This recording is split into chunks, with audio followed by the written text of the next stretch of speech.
Reaction mechanism organic chemistry BSc part first year. Topic है reaction intermediates, जहाँ carbocation last video में discuss हुआ, उसी के कुछ रिलेटिव स्टेबिलिटी के कुछ examples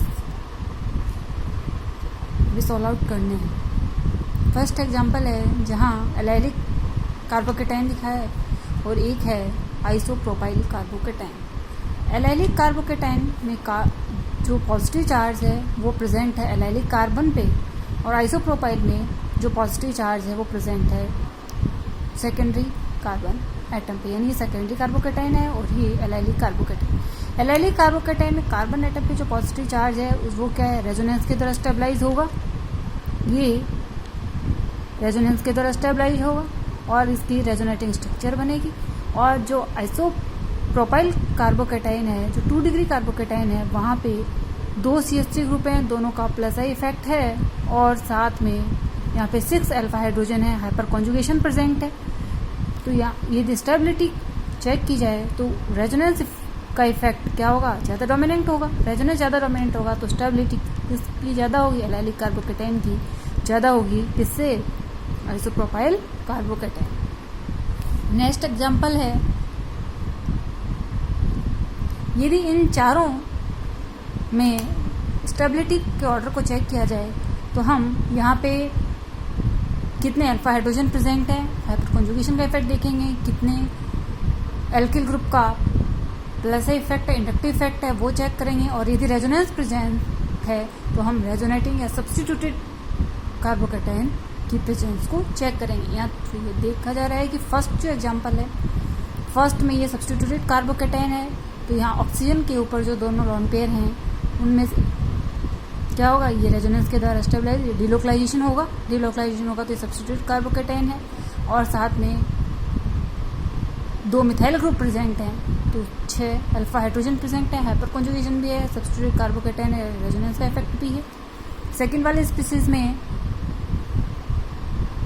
positive charge carbon atom के पास वाला एल्किल ग्रुप पे 3 अल्फा हाइड्रोजन प्रेजेंट हैं, साइड वाले पे 5 अल्फा हाइड्रोजन प्रेजेंट हैं। कोई भी सब्स्टिट्यूटेड स्पीसीज प्रेजेंट नहीं है, यानी यहाँ पे सब्स्टिट्यूटेड कार्बोकैटायन नहीं है, कोई डिलोकलाइजेशन ऑफ पॉजिटिव चार्ज नहीं होगा। थर्ड में ये ऑक्सीजन प्रेजेंट है, हेटेरो एटम प्रेजेंट है जिस पे लॉन पेयर प्रेजेंट है, तो यहाँ पे क्या होगा, डिलोकलाइजेशन ऑफ पॉजिटिव चार्ज होगा। डिलोकलाइजेशन होगा तो इसका स्टेबिलिटी क्या होगी, रेजोनेंस इफेक्ट डोमिनेंट होगा। रेजोनेंस को भी चेक करेंगे। साथ में ये पॉजिटिव चार्ज के पास अल्फा कार्बन एटम पे 3 अल्फा हाइड्रोजन प्रेजेंट है, 3 अल्फा हाइड्रोजन प्रेजेंट है। फोर्थ एग्जांपल में क्या है, केवल 2 अल्फा हाइड्रोजन प्रेजेंट है। तो इनमें कंपैरिजन करेंगे तो फर्स्ट और थर्ड की स्टेबिलिटी क्या होगी, सेकंड और फोर्थ से ज़्यादा होगी, क्योंकि दोनों में रेजोनेंस इफेक्ट है। रेजोनेंस इफेक्ट परमानेंट होगा हाइपर कॉन्जुगेशन पे, इन दोनों की स्टेबिलिटी ज़्यादा होगी, इन दोनों की स्टेबिलिटी कम होगी। अब इनकी दोनों की स्टेबिलिटी को कंपेयर करेंगे तो यहाँ पे दूसरा इफेक्ट क्या है, हाइपर कॉन्जुगेशन है, 6 अल्फा हाइड्रोजन है, हाइपर कॉन्जुगेशन ज़्यादा होगा। यहाँ पे 3 अल्फा हाइड्रोजन, हाइपर कॉन्जुगेशन कम होगा, तो स्टेबिलिटी फर्स्ट की ज़्यादा होगी थर्ड से।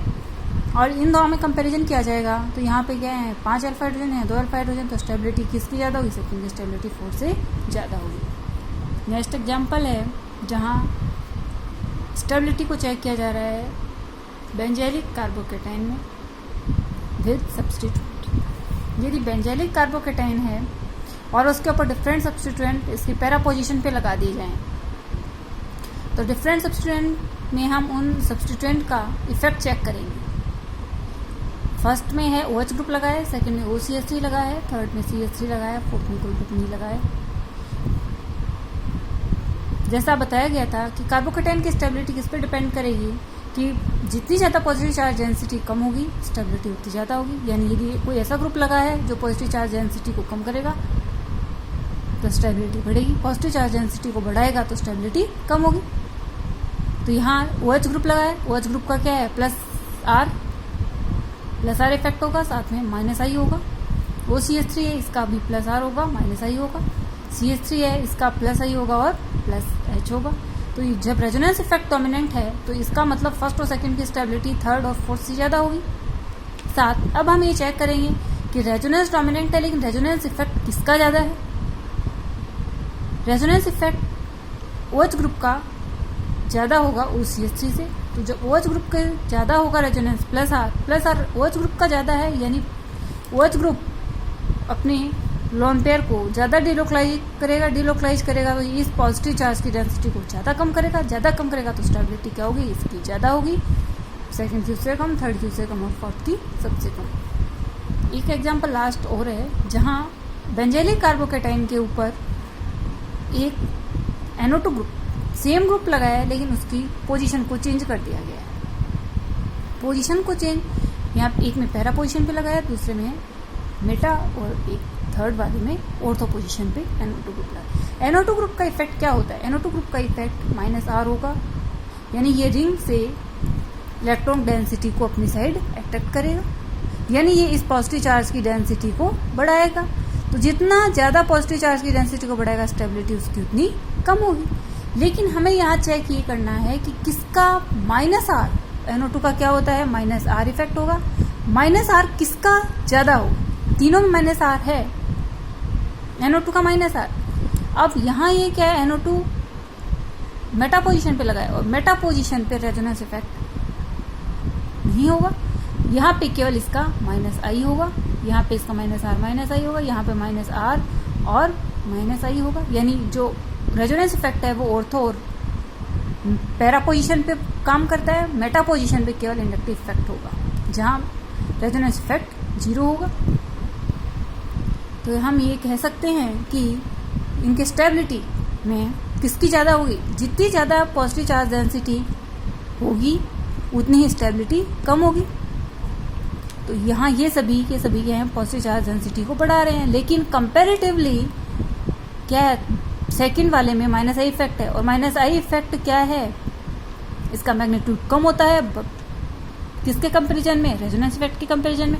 तो NO2 का -I इफेक्ट के केस में सेकंड वाली जो स्पीसीज है, यहाँ पॉजिटिव चार्ज डेंसिटी कंपैरेटिवली कम बढ़ेगी तो इसकी स्टेबिलिटी ज़्यादा होगी। इन दोनों में A और C में यदि कंपेयर करें तो यहाँ पे क्या पैरा पोजीशन पे है, यहाँ पे ऑर्थो पोजीशन पे। रेजोनेंस इफेक्ट क्या होगा? सेम होगा। रेजोनेंस इफेक्ट का मैग्नीट्यूड सेम रहेगा, दोनों का -R सेम पावर के साथ होगा। लेकिन -I इफेक्ट जो है वो क्या है? डिस्टेंस पे डिपेंड करता है, यानी यहाँ पे NO2 ग्रुप पैरा पोजीशन पे है, डिस्टेंस ज़्यादा है, यहाँ पर डिस्टेंस कम है। तो यहाँ पर डिस्टेंस कम है तो ये -I का मैग्नीट्यूड क्या होगा? ज़्यादा होगा, या -I का मैग्नीट्यूड कंपैरेटिवली कम होगा।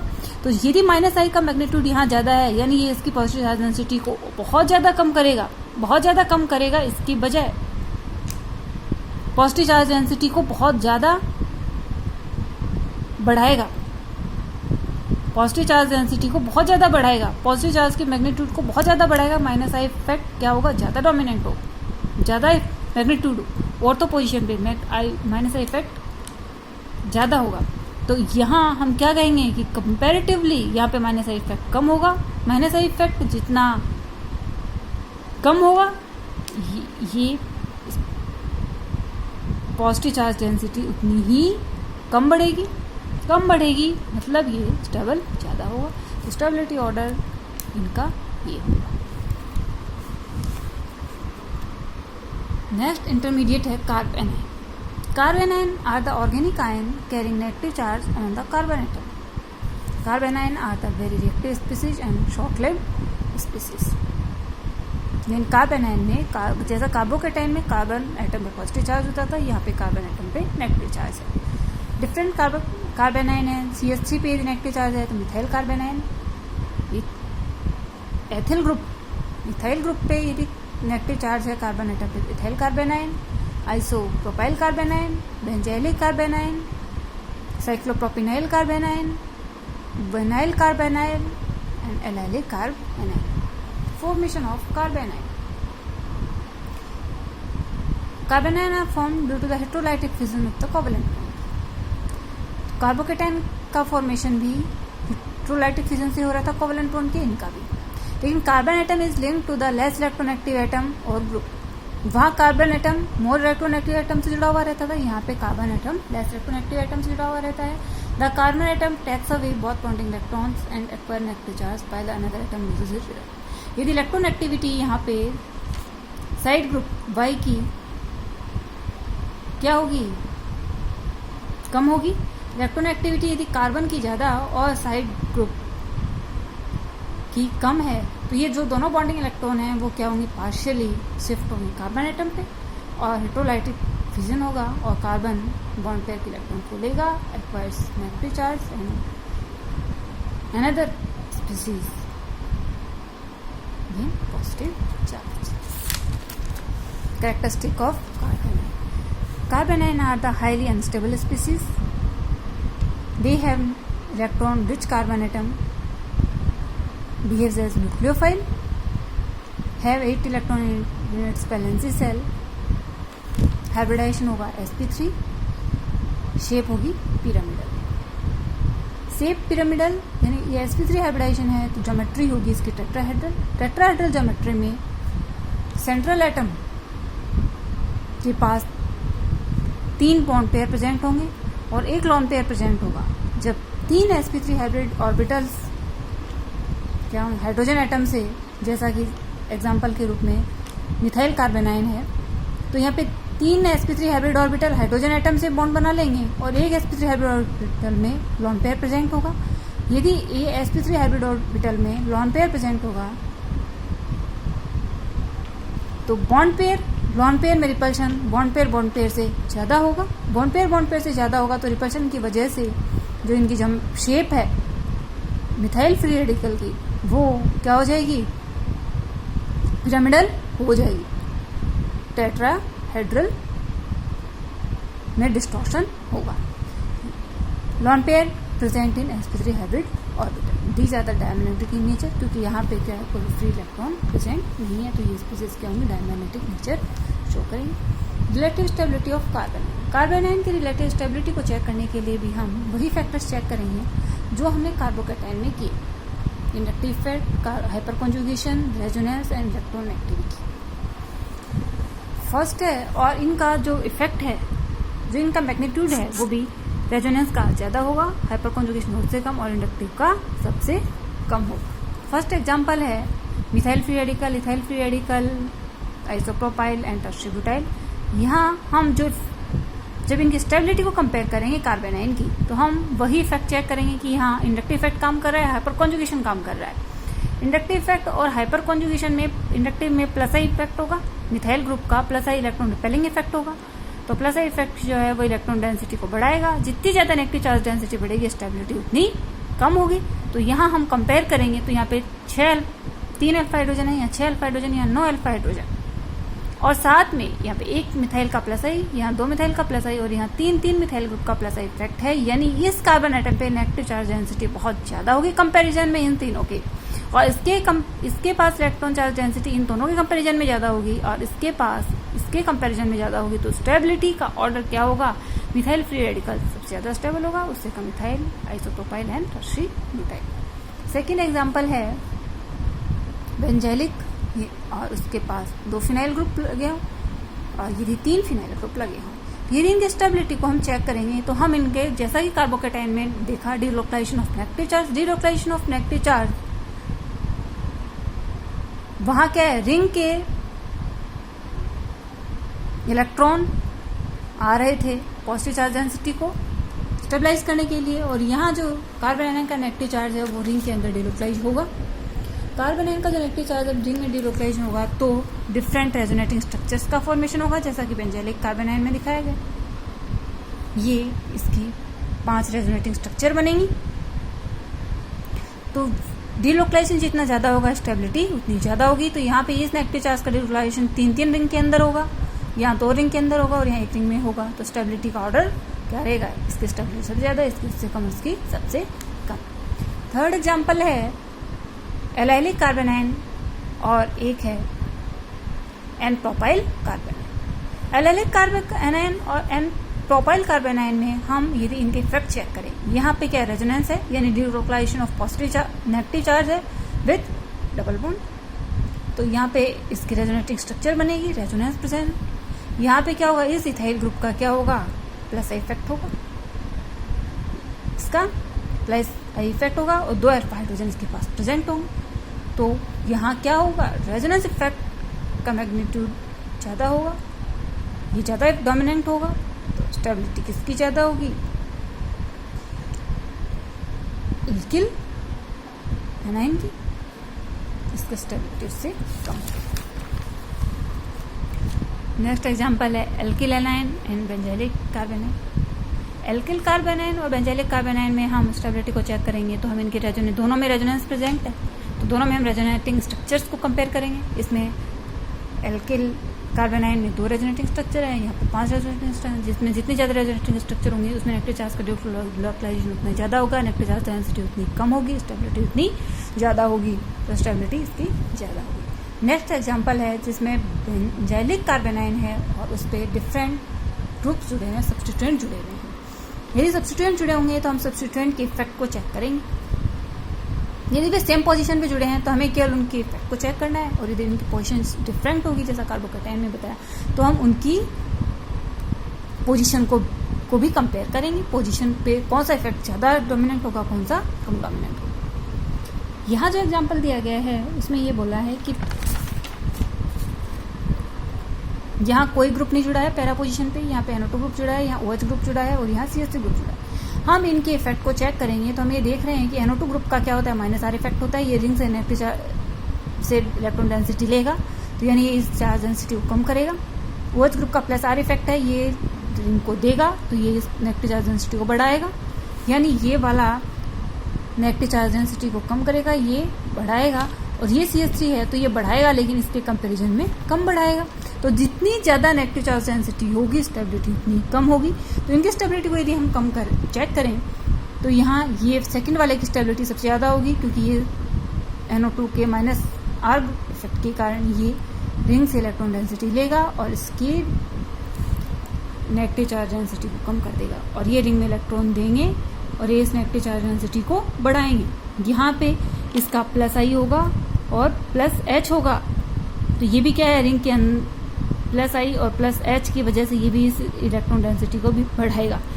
तो यहाँ सबसे ज़्यादा स्टेबिलिटी किसकी होगी, सेकंड वाले की होगी, फिर फर्स्ट वाले की, फिर 4 वाले की, और फिर +R effect OH group containing species की होगी।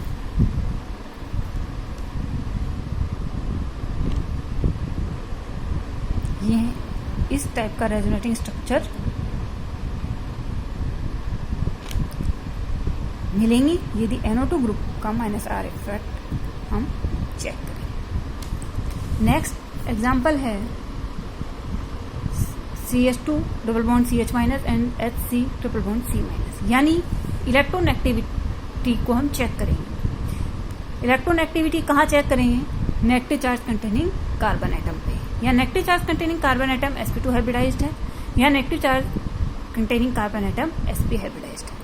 ये तो इलेक्ट्रॉन एक्टिविटी क्या है, sp हाइब्रिडाइज्ड कार्बन एटम की ज़्यादा होगी बजाय sp2 की, और sp3 की सबसे कम होगी। तो जो नेगेटिव चार्ज है वो मोर इलेक्ट्रॉन एक्टिव एटम पे मोर स्टेबल होगा। तो ये स्टेबिलिटी किसकी ज़्यादा होगी, प्रोपिनाइल कार्बोनाइन की स्टेबिलिटी ज़्यादा होगी इथेनाइल कार्बोनाइन से। इथेनाइल की एथेनिल कार्बोनाइन से, फिनाइल कार्बोनाइन से स्टेबिलिटी ज़्यादा होगी।